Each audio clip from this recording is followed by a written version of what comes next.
सबसे पहले शिव गुरु के चरणों में प्रणाम करती हूँ, मेरा प्रणाम स्वीकार हो। मैया पार्वती के चरणों में प्रणाम करती हूँ, मेरा प्रणाम स्वीकार हो। कार्तिक गणेश दोनों भैया के चरणों में प्रणाम करती हूँ, मेरा प्रणाम स्वीकार हो। हरिंदर भैया नीलम दी के चरणों में प्रणाम करती हूँ, मेरा प्रणाम स्वीकार हो। आप सभी गुरु भाई बहन के चरणों में प्रणाम करती हूँ, मेरा प्रणाम स्वीकार हो। और महादेव से दया मांगती हूँ कि हे महादेव, जितने मेरे गुरु भाई बहन हैं सबका रुका हुआ काम बनाइए, सब पे दया कीजिए, पल पल दया कीजिए। आज जो मैं कथा सुनाने जा रही हूँ, एक गरीब भक्त को कंबल देने आए महादेव। कथा बहुत सुंदर है, शुरू से अंत तक सुनिएगा और कथा अच्छा लगे तो मेरे वीडियो को लाइक कीजिए। अगर आप लोग मेरे चैनल पर नए हैं तो चैनल को सब्सक्राइब कीजिए, घंटी के निशान को जरूर प्रेस कीजिए ताकि कोई भी कथा डाले आप लोग पास आसानी से पहुंच जाए और रोज आप लोग महादेव का नए नए चर्चा सुन सके और महादेव से जुड़ सके। और दोस्तों में रिश्तेदारों में शेयर कीजिए। कमेंट बॉक्स में हर हर महादेव जरूर लिखिए। भगवान का नाम बोलने से, लिखने सुनने से सारी कष्ट, सारी परेशानियां दूर होती है। और गुरु भाई बहन आप लोग को हाथ जोड़ के मैं विनती करती हूँ कि आप लोग के साथ से, आप लोग के सपोर्ट से महादेव का चर्चा और भक्त तक पहुंचे तो वीडियो को ज्यादा से ज्यादा लाइक कीजिए, ज्यादा से ज्यादा शेयर कीजिए। इससे ये होता है कि महादेव के जितने भक्त हैं उनके पास ये वीडियो आसानी से पहुंचता है। तो वीडियो को ज्यादा से ज्यादा लाइक कीजिए और ज्यादा से ज्यादा शेयर कीजिए। चलिए ज्यादा बात नहीं करते, कथा शुरू करती हूँ। एक गांव में किशोर अपनी पत्नी सुनीता और एक उसका लड़का था मोनू और एक उसकी लड़की थी चांदनी के साथ रहता था। और किशोर और उसकी पत्नी सुनीता दोनों मजदूरी करते थे। कुछ दिन से किशोर का काम नहीं चल रहा था, उसका मजदूरी का काम बंद पड़ा हुआ था क्योंकि ठंड का समय आ गया था। सुनीता थी तो सुनीता का मजदूरी का काम चल रहा था। सुनीता महादेव की परम भक्त थी।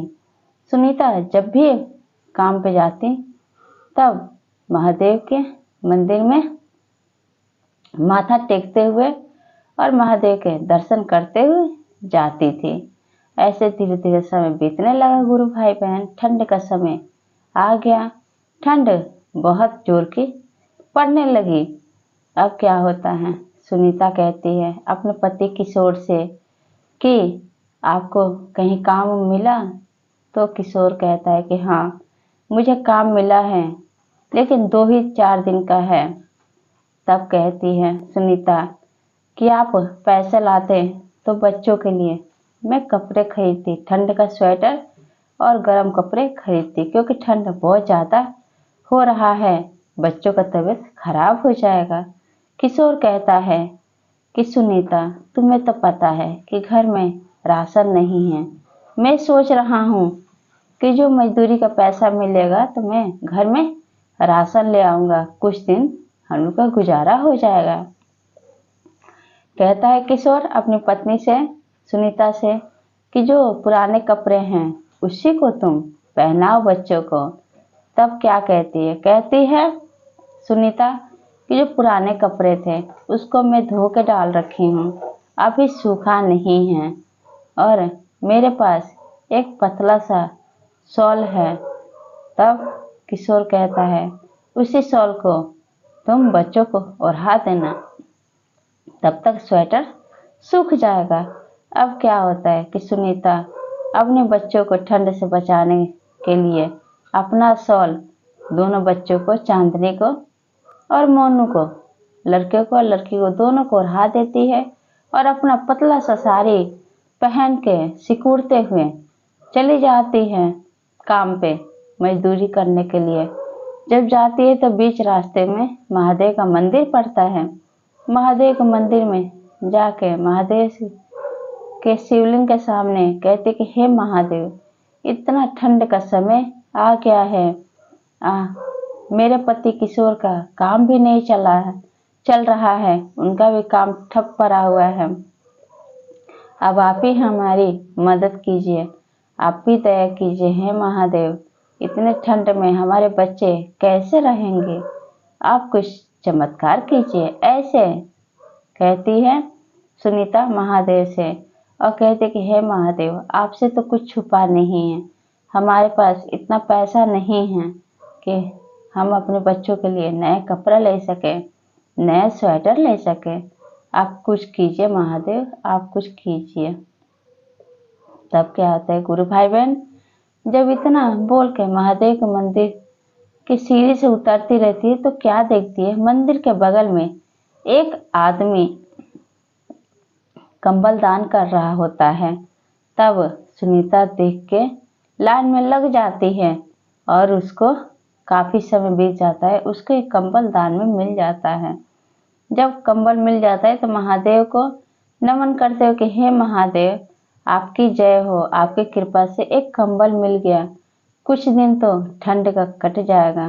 तब क्या देखती है, वहीं पे एक बुजुर्ग आदमी, एक पैर से अपाहिज, एक पैर उसका नहीं रहता है, कटा रहता है, और एक पैर पे चल के आके कहता है कि बेटी, अगर तुम्हें बुरा ना लगे तो क्या ये कंबल तुम मुझे दे सकती हो?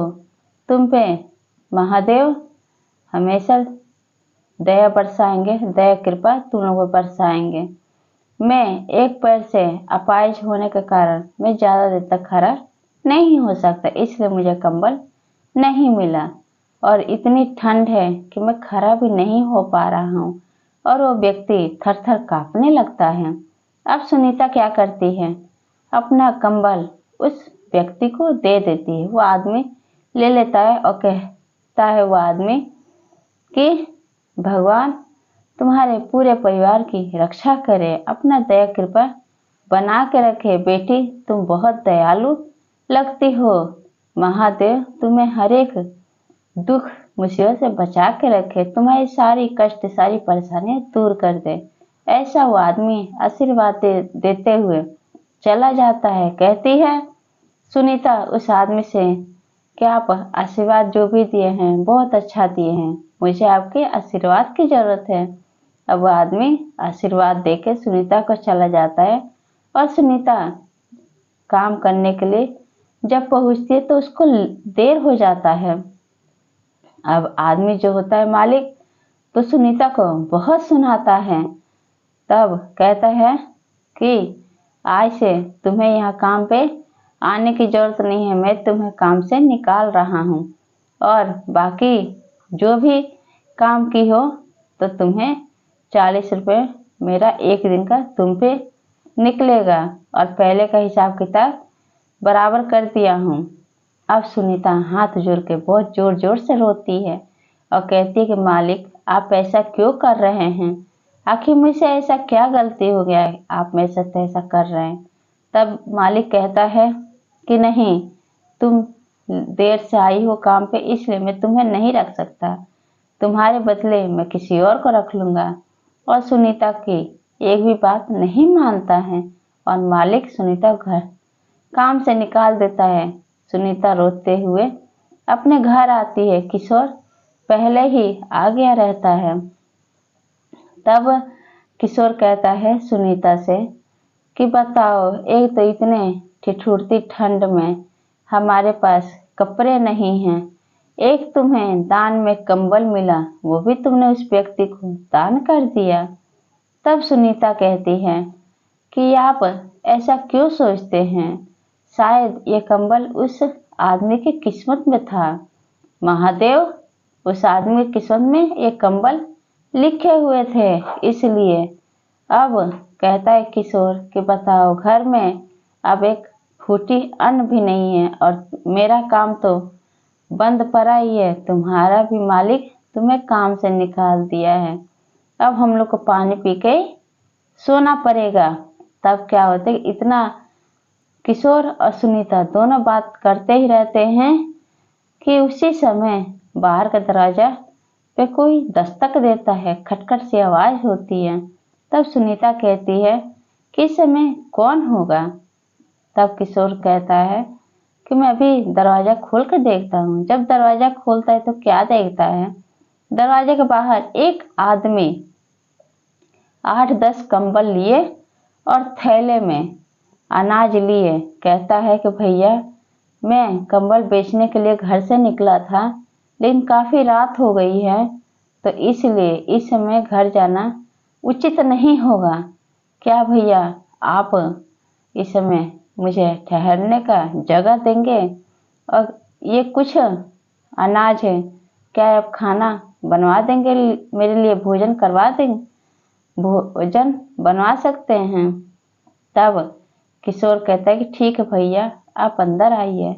अब उस आदमी को अंदर ले जाता है और बिठाता है और सुनीता से कहता है कि सुनीता, ये कुछ अनाज है। वो आदमी कहता है इस थैले में आटा है, चावल है, दाल है, कुछ सब्जियां हैं, इसको आप बनवा दीजिए भोजन, क्योंकि मुझे बहुत इसकी भूख लगी है। आपकी बहुत मेहरबानी होगी। जब इतना बात किशोर से वह आदमी बोलता है तो किशोर अपनी पत्नी सुनीता से कहता है कि क्या तुम खाना बना दोगी? तब कहती है कि अनजान व्यक्ति का मदद करने में क्या बुराई है।